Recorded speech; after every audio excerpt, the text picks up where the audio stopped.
About power.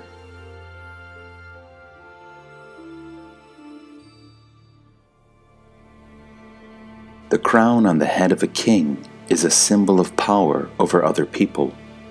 But a crown reigns, and a king obligingly places his head under the crown. He is a nobody without his crown.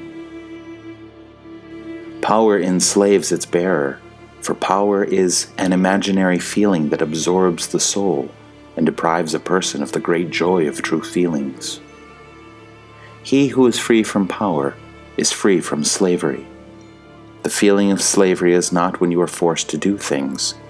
There might be an inner feeling of freedom in this situation. What is much worse is to be a slave of your own crown, to burden your soul with the terrible duty of being a ruler, to be the power that must be obeyed. But there were few rulers in history that would have been aware of having been enslaved by their power, and that just points at their lack of wisdom.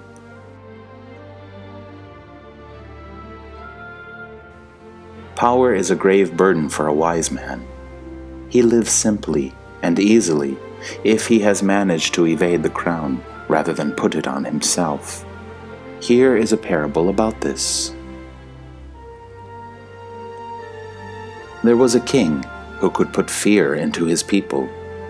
One of them said, "There is one thing I do not understand. If he is so powerful, why is he so fearsome?" "Does one thing contradict the other?" the others objected. "Of course," he replied bravely. "Real greatness is in radiating the light of wisdom, and wisdom is incompatible with fear. That is why I am surprised that our ruler is called a great one, whilst he puts fear into those who obey him." The moral of the story is that it is easy to define if a man is great or not. If he demands to be feared and honored while humiliating other people, he is such a shallow person, and greatness is as far from him as a star is from a dung heap.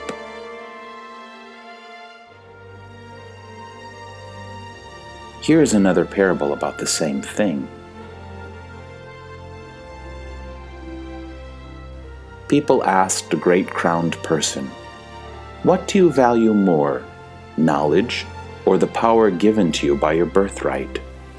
"Knowledge," was the answer, "for power is given to me by others, and knowledge is something I need to perceive myself. The only gain which is truly valued is the one you get through pain." "You are truly great," the people said. The moral of the story is obvious. The power that is originally given to someone does not have the same value as wisdom that has been acquired through hard work of the soul.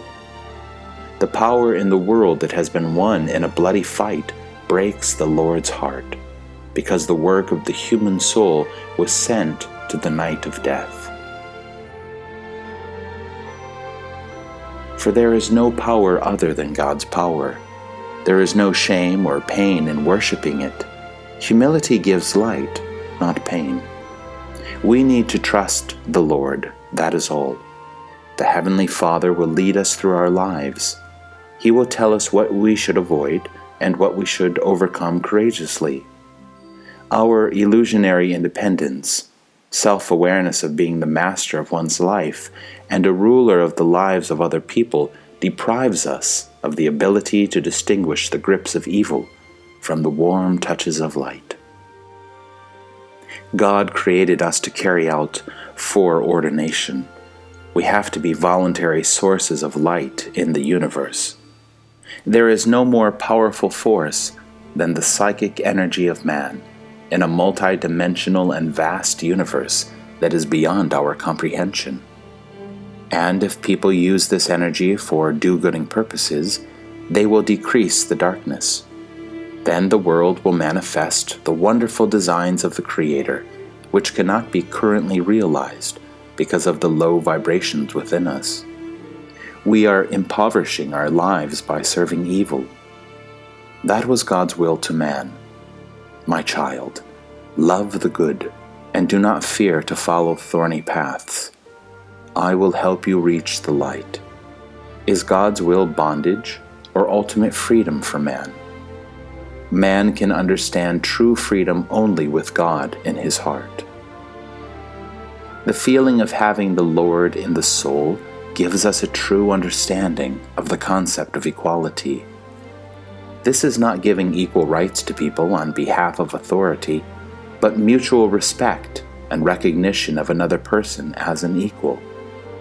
It has never been possible in the world to get real equal rights for all, since, due to human nature, most people love themselves and look down on others, become jealous of other people's achievements, and indifferent to their woes. Equality is impossible when people think this way. But if we feel like children of our Heavenly Father, then probably this feeling will make the relationship between people a little warmer. Equality of people to God is the only thing that can unite us spiritually. All the other kinds of equality revolutionaries shout about seem to be illusionary ones. It is the soul's hardest job to treat another person as an equal one, especially in a society that is divided into castes, classes, trying to judge where the truth and where the darkness are. What are we all equal in? We are equal in what God has designated to everyone in the world. He put His creative energy and His love in each of us. Each of us has been given an equal share. What man will do with this gift is another matter.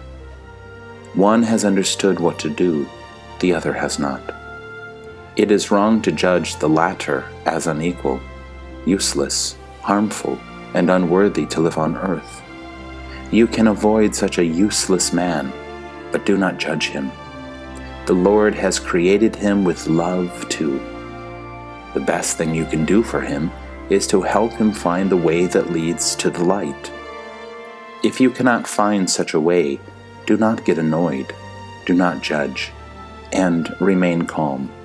The guilty will not escape the court. Your inner annoyance with such a man will get you drawn in by the energy of darkness. You feed darkness with your psychic energy and send it towards that man, which makes him even worse. Pray for your enemies.